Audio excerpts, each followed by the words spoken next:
everyone, welcome to Education First Official. Dear kids, I hope you all are well. आज की इस video में हम जो क्लास 3 का लेट हुआ है, ये 3 तारीख को हुआ था। थर्ड जो अप्रैल थी उसको हुआ है 2025-26 सेशन के लिए। आज उसको हम सॉल्व करेंगे, जानेंगे कि उसके जो है करेक्ट आंसर क्या-क्या हैं। और ये जो पेपर था बच्चों 2 घंटे का हुआ है एज यू नो। और मार्क्स जो थे इसमें 25 मार्क्स थे और यहाँ पर आपने अपना नाम लिखना था, देन अपना क्लास और section, roll number, name of the school mention यहाँ पर करना था।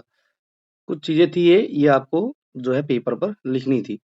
आगे बढ़ते हैं, यहाँ कुछ इंस्ट्रक्शन दी गई है। इंस्ट्रक्शन में देखते हैं क्या है। Read all the question carefully before answering them. क्वेश्चनों को पढ़ना है आंसर देने से पहले। 25 क्वेश्चन है। All question are multiple choice के हैं, एमसीक्यूज हैं और 1 नंबर का एक क्वेश्चन है। तो मतलब 25 मार्क्स का ये पेपर है। अब है this question paper is divided into 2 section. 2 section में है। पहला सेक्शन लैंग्वेज है और दूसरा सेक्शन जो है मैथमेटिक्स सब्जेक्ट का है। तो आपने जो है ईच क्वेश्चन को टिक करना है और जो भी राइट आंसर है उसको, करेक्ट आंसर को। चलिए हम पहले लैंग्वेज सेक्शन को देखते हैं। क्वेश्चन नंबर फर्स्ट क्या दिया गया है। Read the lines and answer the question. Eva had a rose in her hand. Eva के पास जो है, एवा के पास उसके हाथ में एक रोज है, गुलाब है। What do I hold? She asked. अब जो है एवा ने पूछा कि मेरे हाथ में क्या है। ऑन सांगला टच इट, और ऑन सांगला ने उसको टच किया। It is something soft, a flower. तो उसने उसको टच करने के बाद कहा ये कुछ सॉफ्ट चीज है, ये एक फ्लावर है। सी आस्क्ड, यस सैड ईवा। तो ईवा ने कहा हाँ ये फ्लावर है। But what flower is it. अब उसने नेक्स्ट क्वेश्चन पूछा कि कौन सा फ्लावर है। स्मेल इट, इसको स्मेल कीजिए। On Sangla bent forward. Bent forward का मतलब होता है आगे की तरफ झुकना। आगे की तरफ झुकना, आगे की तरफ झुकना को बोलते हैं bent forward. And sniff at it. Sniff का मतलब होता है सूंघना। उसको सूंघा। It is a rose, she cried. और वो चिल्लाकर बोले, ऑन सांगला जो है बोली कि ये तो एक रोज है। क्वेश्चन क्या दिया गया है। How did on Sangla find out that the flower was a rose. By sniff it, by holding it, by bending it और बाय टचिंग इट। तो जो है ऑन सांगला ने कैसे पहचाना कि जो है ये जो है फूल जो है रोज है। तो बाय स्नीफिंग इट, तो उसने उसको सूंघा था। टच करने के बाद तो ये पता चला था कि एवा के हाथ में जो है कुछ सॉफ्ट है, वो फ्लावर है। तो उसने फ्लावर को ये पता लगाने के लिए कि कौन सा फ्लावर है, तो उसने उसको स्नीफ किया था। अब है first question. Question number 1, which of the following picture has 3 syllable name. इनमें 3 पिक्चर दी गई है। ट्री, ट्री में 2 सिलेबल हैं, तो ट्री। तो इस तरीके से हो जाएगा। तो ये ओनली 2 सिलेबल। टेबल में 1 सिलेबल है। बनाना जो है, बनाना में banana is an example of 3 syllable. ब ना ना। तो this is the right answer. यही बनाना ही 3 सिलेबल वर्ड है। आगे बढ़ते हैं। Third question. क्वेश्चन नंबर 3 क्या है। Choose the correct word to complete the sentence. My brother has a pencil and eraser dash a book in his bag. तो आ जाएगा and. My brother has a pencil an eraser and a book in his bag. Now, next question. Which of the following words rhymes with fine? Fine का rhyming बताना है, तो वो answer है हमारा mine. Fine, mine. In which option should A be replaced by N? A को replace किया जा सकता है N के साथ। ऐसा कौन सा ऑप्शन बनेगा। तो इसमें बनेगा अ जग, अ कैट। तो ये जो एन एक्स दिया गया है, इसका मतलब होता है कुल्हाड़ी। तो यहाँ पर ए की जगह पर एन आएगा। तो this is the right answer. Next question है 6th question. Read the lines spoken by Ravi and answer the question. My friend and I go to school on foot. तो वो कहता है कि रवि, मैं और मेरा दोस्त जो है स्कूल में पैदल जाते हैं। We pass through paddy field. Paddy field मतलब होता है धान के खेत। पैडी फील्ड का मतलब होता है धान के खेत के में से होकर जाते हैं। The mango grove and then reach the main road. That is the shortest route we took the to school. तो जो धान के खेतों से होकर जब जाते हैं, रास्ते में मैंगो के ट्री आते हैं, then reach the main road, और फिर जो है स्कूल के मेन रास्ते पर आ जाते हैं। This is the shortest route. ये है यहाँ पर पैसेज दिया गया। Ravi and his friend use the above route to reach which place. कहाँ जाने के लिए रवि और उसका दोस्त जो है ये रास्ता अपनाते हैं, पैडी फील्ड वाला, और जो है मैंगो जो उगे हुए हैं जहां से, तो वे इसके लिए स्कूल में जाते हैं। तो answer will be A is the correct answer. आगे है क्वेश्चन नंबर 7। क्वेश्चन नंबर 7 क्या कहता है? Ravi sorry, read the lines and answer the question. Just then the monkey climb down the tree with a banana peel. और जो है जो लिखा है कि मंकी जो है climb down the tree with a banana peel, पेड़ से नीचे उतरा एक केले का छिलका लेके। There was a dustbin nearby. और वहां पर ही पेड़ के पास ही एक डस्टबिन था। The monkey through the banana peel into the dustbin. और मंकी ने जो है बनाना पील को डस्टबिन में डाल दिया, केले के छिलके को। Farida and Anju saw this and felt shame. ऐसा देखकर फरीदा और अंजू को जो है बहुत ही शर्म लगी। वो दोनों शर्मिंदा हो गए, क्योंकि उन्होंने देखा कि बनाना जो था, बनाना का छिलका बंदर ने जो है डस्टबिन में डाल दिया, और उन्होंने ऐसे ही फेंक दिया। What value do the line shows. क्या ये ऊपर वाली लाइन जो है क्या वैल्यू शो कर रही है? Taking care of others, taking being kind to animals, being honest to others, keeping surround clean. तो this one is the correct answer. Last question है इंग्लिश का। Choose the sentence with the correct order of word. तो यहाँ पर हो जाएगा Bubbly tied the ball with the string. C is the right answer. अब हिंदी की तरफ चलते हैं। 9th क्वेश्चन है, पढ़े और सही उत्तर चुने। गरम गरम लू चलती सनसन, धरती चलती तवे समान, तब भी करता काम खेत पर, बिना किए आराम किसान। कविता में किसान को कैसा दिखाया गया है? यहाँ पर इन पंक्तियों से हमें पता चलता है कि किसान जो है मेहनती है, धूप हो, धरती तवे के समान तपती हो, लेकिन वो फिर भी काम करता है। अब आगे है नेक्स्ट क्वेश्चन, पढ़े और सही उत्तर चुने।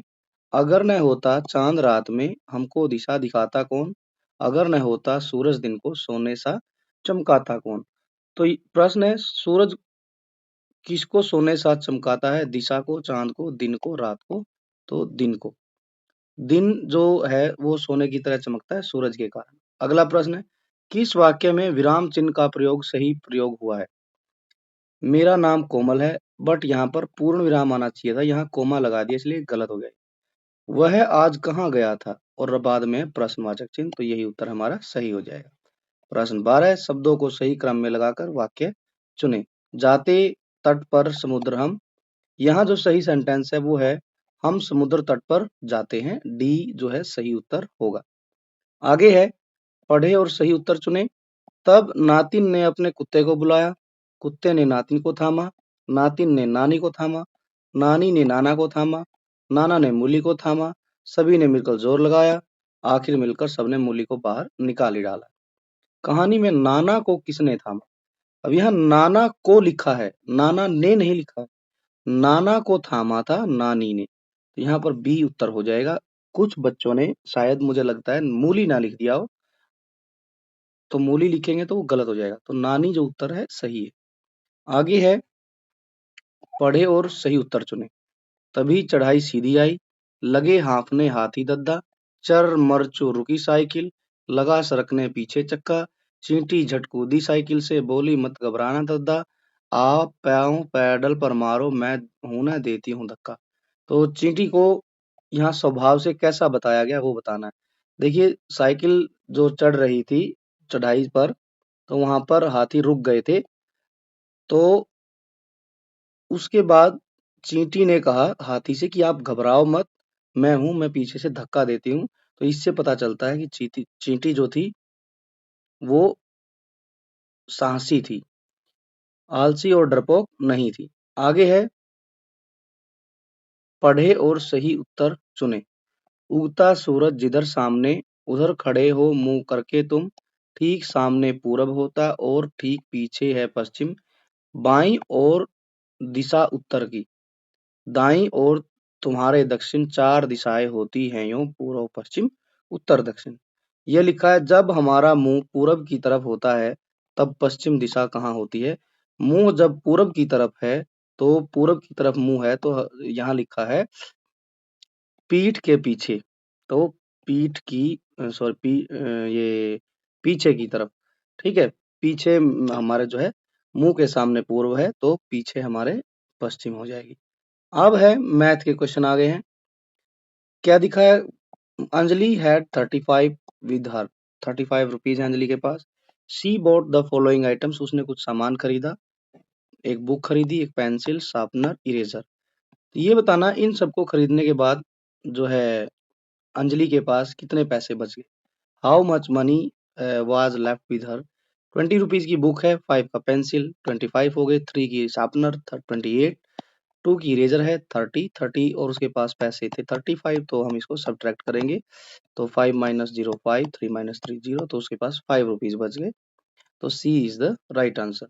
आगे है, आगे बढ़ते हैं। पिक्चर दी गई है यहाँ पर। The picture given below shows fruits on a cart. ये एक कार्ट है, रिक्शा है, इस पर कुछ फ्रूट रखे हैं। Which of the following table shows the correct number of fruit? यहाँ पर एक टेबल दी गई है, हम काउंट कर लेते हैं। एप्पल जो है, एप्पल है 1 2 3 4 5 6, एप्पल 6। फिर है ग्रेप्स, ग्रेप्स में 1 2 3 4। इसके बाद बनाना, बनाना में 1 2 3 4 5। और लास्ट में जो है चेरी बच गई है 1 2 3, तो 3 हो गया यहाँ पर। अब इनको देखते हैं किस ऑर्डर में ये सही लगाए गए हैं। सबसे पहले एप्पल, एप्पल जो है 6 कहाँ है, 6 यहाँ पर दिए गए थर्ड वाले ऑप्शन में। और चेरी 3 है, ग्रेप्स 4 है और बनाना 5 है, तो यही आंसर हमारा सही हो जाएगा। C is the correct answer. Grapes 4, तो यही आंसर हमारा सही हो जाएगा। आगे बढ़ते हैं। 18th question. Rajesh had a game of direction. Rajesh जो है गेम है उसके पास related to direction. He has to move his token from the restaurant to the bakery. अब जो है राजेश को, राजेश का एक टोकन है ये रहा यहाँ पर, उसको रेस्टोरेंट से बेकरी जाना है। तो उसे कौन सी डायरेक्शन फॉलो करनी पड़ेगी रेस्टोरेंट से बेकरी तक पहुंचने के लिए। तो यहाँ पर सुपरमार्केट ये है, बेकरी ये है। तो इधर कौन सी डायरेक्शन है, ईस्ट डायरेक्शन है, तो उसे टूवर्ड द ईस्ट जाना पड़ेगा। तो सी ऑप्शन हो जाएगा। नाउ नेक्स्ट क्वेश्चन है, which of the following is the shortest path from A to B. A to B जाने तक कौन सा शॉर्टेस्ट पाथ है। जैसे यहाँ दिया गया है, ये यहाँ से यहाँ ऐसे करके तो बहुत लंबा पाथ हो गया, शॉर्टेस्ट नहीं है, ये तो लॉन्गेस्ट हो गया। ऐसे ये भी, और ये ऐसे करके ये भी बहुत लॉन्गेस्ट पाथ है। सी है ऐसे, ये जिग जैग फॉर्म में दिया गया है ऐसे, ये भी लॉन्गेस्ट पाथ है। डी जो आंसर है वही शॉर्टेस्ट पाथ हो जाएगा हमारा। आगे बढ़ते हैं। पैटर्न गिवन है, पैटर्न आगे बढ़ाना है हमने, तो ये बताना कौन सा उत्तर बन जाएगा इसका। पहले जो है उल्टा कर दिया टी को, फिर सीधा किया है टी को, लास्ट में सीधा है और उसके बाद फॉलो करना है हमने जो है उल्टा टी करना है, फिर सीधा है, फिर उल्टा, फिर सीधा, फिर उल्टा। तो इस हिसाब से बी जो उत्तर है वो जो है राइट आंसर है इस क्वेश्चन का। 21st क्वेश्चन है, Arjun is counting backward in twos from 30। तो अर्जुन जो है काउंटिंग में बैकवर्ड्स आता है 30 से। How many step will he take to reach 12। तो ये बताना है कि उसे 12 तक पहुंचना है। How many step will he take to reach 12। तो 12 तक पहुंचने के लिए उसे कितने कदम चलना पड़ेगा ये बताना है, और बैक साइड से आना है। तो यहाँ खड़ा है अर्जुन, अर्जुन को आना है 12 पर, तो कितने स्टेप लेने पड़ेंगे 1 2 3 4 5 6 7 8 9 10 11 12 13 14 15 16 17 18। तो 12 तक आने के लिए उसको स्टेप लेने पड़ेंगे 18, तो तब जाके वो 12 नंबर पर पहुंचेगा। यही लिखा गया, how many steps will he take to reach 12, तो 18 steps will he take to reach the number 12। D option हो जाएगा इसका।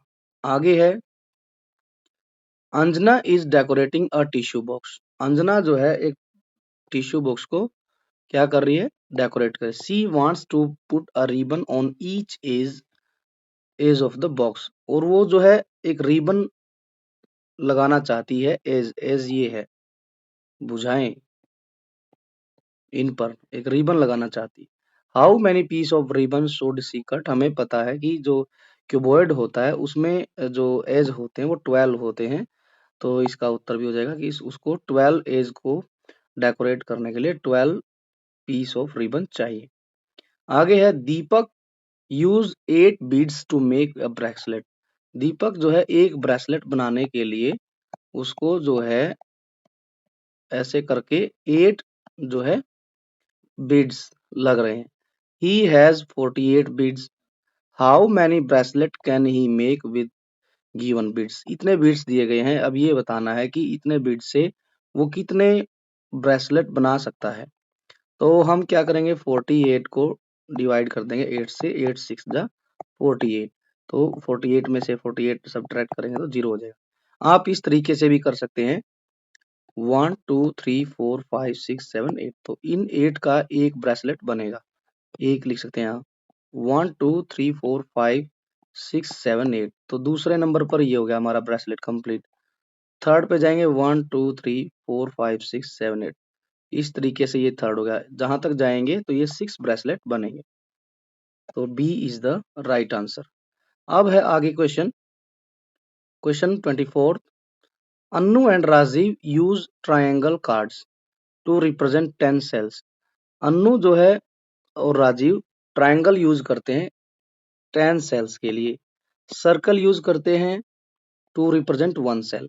जैसे यहाँ दिया गया है, ये जो रिप्रेजेंट कर रहे हैं, एक ट्रायंगल कर रहा है 10 सेल्स को, और 1 जो सर्कल है वो रिप्रेजेंट कर रहा है 1 सेल को।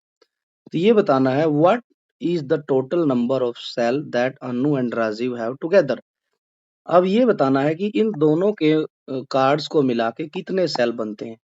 तो यहाँ पर स्कोर बन जाएगा 4 + 3 7, जो है ट्रायंगल है, और 1 ट्रायंगल 10 को शो कर रहा है, तो कितने हो जाएंगे 10, ये 7 ट्रायंगल्स में 70।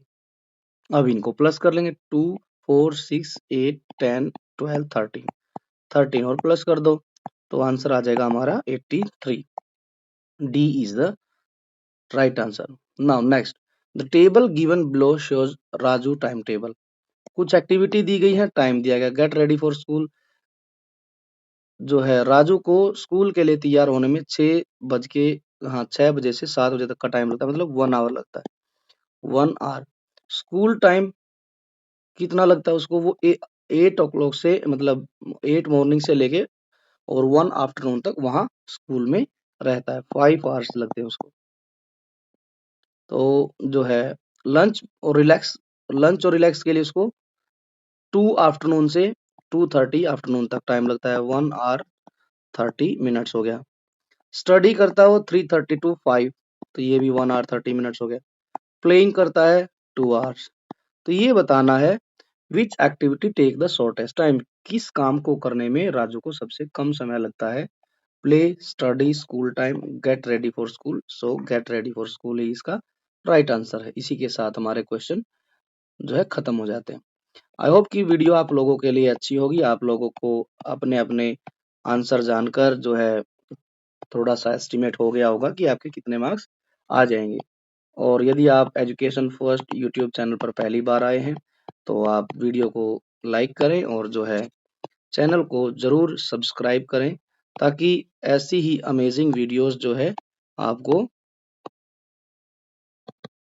पेपर से संबंधित ऐसी अमेजिंग वीडियो आपको टाइम से मिलती रहे। और जो है बेल आइकन को जरूर दबाएं, ताकि आने वाली वीडियो का नोटिफिकेशन आपको सबसे पहले मिल जाए।